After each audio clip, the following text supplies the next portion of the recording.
When I was a little lad, I never grown up much. Never mind. When I was a little lad, I used to visit an aunt in New York. And when I looked out of the window, I could see on the opposite corner Thompson's the butcher. And the butcher shop, which actually was where Med used to live. And they had a wonderful gable end where all the kids used to play. They used to skip, bounce the balls, run, play cricket and so on. And they used to play, what was it, Monty Kitty, which really is Mounty Kitty, if you know that. Anyway, and bouncing and catching the ball. It was in the days when the little girls used to tuck their dresses into their knickers so that the ball could be bounced without catching their skirts, you see. There was one little girl who was as good as anybody at it, and she used to do, Shirley Temple is a peach, is a peach, is a peach, Shirley Temple is a peach, is a peach, you know. So that is little Ben. Charlie Chaplin is no good, Charlie Chaplin is no good. And that was her doing that little thing, you see. Little did I know that I would spend 65 years with this woman, this girl.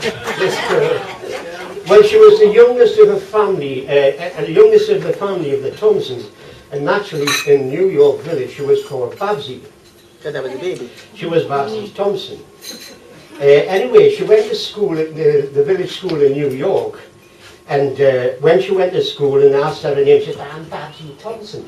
And the teacher said, you're not Babsy Thompson, you're Margaret Patricia Thompson. And so she went home to tell her mother, who didn't seem to be put out about this information at all. Well, she might have been called that officially, but her brother Bill, with his friends, used to always call her Meg. So the name of Meg stuck. She did well at school, and she passed her 11 plus with flying colours, and off she went to Plymouth High School. And at this high school, she was deemed to be clever enough to be placed in the express class, and she took her school certificate in 4 years instead of 5. Actually, Anne Hindis was in the, well, Hindis we understand. Anne Hindis was in the same class, because she was clever as well. After the high school, she started her career at the Inland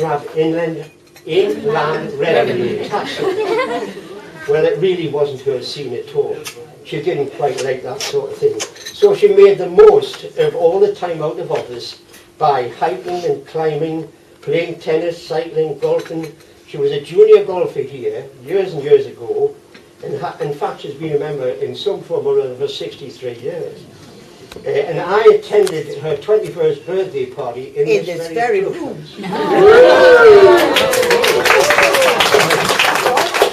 Anyway, that's what you get for being old, you see. She cycled up from the age of 3 until she was 78. But then she lost her nerve when her artificial knees took over. She got a brand new bike there that's sitting in the garage and nobody does anything about it. I think little Katie's going to take it. She used to go to dances on her bike. She used to hitch her dresses up, round the thing, put her willies on, get it to the dance, get there and change into her thing, let her frog down and she was away. Anyway, now she was a very good swimmer. Pretty good swimmer. Not as good as Audrey there, but she was a canny swimmer. She was very popular with the boys. She had a white seersucker bathing suit. But she didn't realise that it was wet, it was see-through. When she used to come out, she used to look like the ace of spades.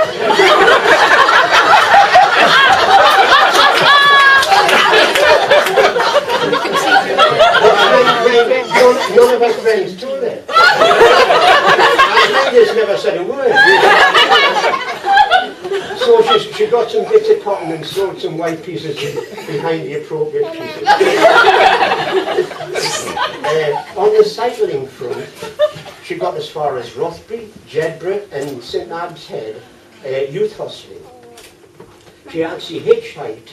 There's a photograph of it here. She hitchhiked to Cornwall and she slept in the hedges.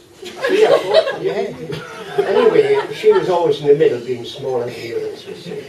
She must have been crackers. Anyway, she loved dancing, and she was great at the Scottish dancing. Jimmy Shand was all the rage in those days, and the ballroom dancing at the Empress. all this activity that she was doing kept her as fit as a look. And she would cartwheel or do a headstand in a handstand at the drop of a hat. On one occasion in the Emperor's ballroom, she'd been out fighting all afternoon, and as she came into the dance, she cartwheeled towards her friend. And Harry Atkinson, the band leader, said, "I'm not starting the dance out until that lass comes out and does a cartwheel in the middle of the floor." So she rolled her drums and off she went. She did a cartwheel in the middle of the floor. It was very shy.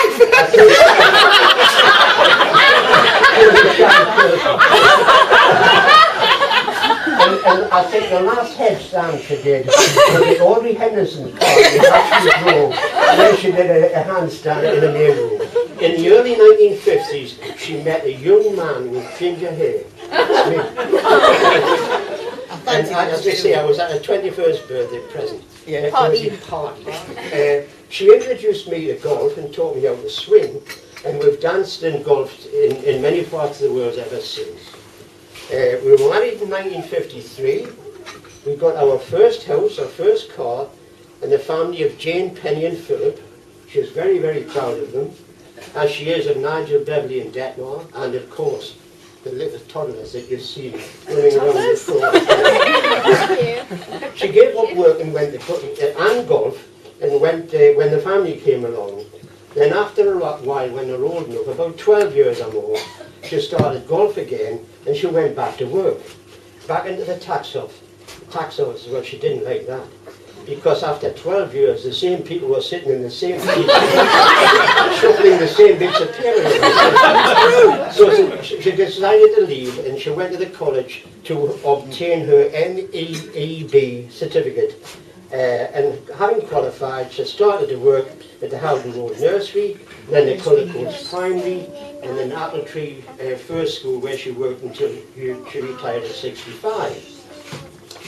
For her 70th birthday, we went up in a balloon. We went to a hot air balloon, and Anne again went up with her, you see, because she's actually 80 today, this week as well. And went up with, she's the one that didn't tell her about the transparent costume.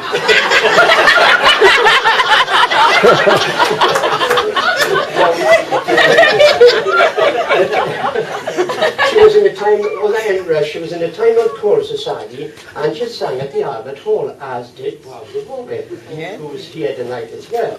Member of Northumbrian Language Society, she writes poems and stories and so on, and she's won a few awards at both Morpeth and Rothbury. A member of Fish and Fishcast, where she was helped to produce a character statement for the conservation area for the Fish Quay and the new quay in North Shields. She's a member of the Library Committee for Age Concern, and she obtains the speakers for the Library Club. 80 years brought many friends and relations. And she wanted to have the family here, so here you are, they're all here. You've travelled from afar. They've come from Gloucester, Colchester, Hereford, Lytham, Oxford, Staffordshire, Yorkshire, and of course Holland and Germany to be here today. I think it's very good of you. Thank you. I started by telling you of Meg's 3 names, Babsy, Margaret Patricia and Meg. Well, she's got 4 names now. She's got Meg, Omar, Babushka, and Granny Meg. But she's just the same old Meg. So, I haven't got a glass, have I? No. Thanks very much, Meg.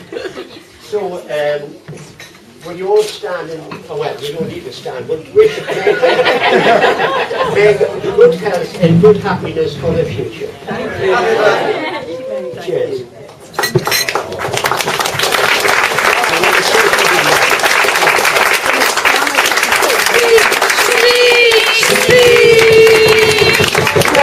What can I say after that? That is wonderful.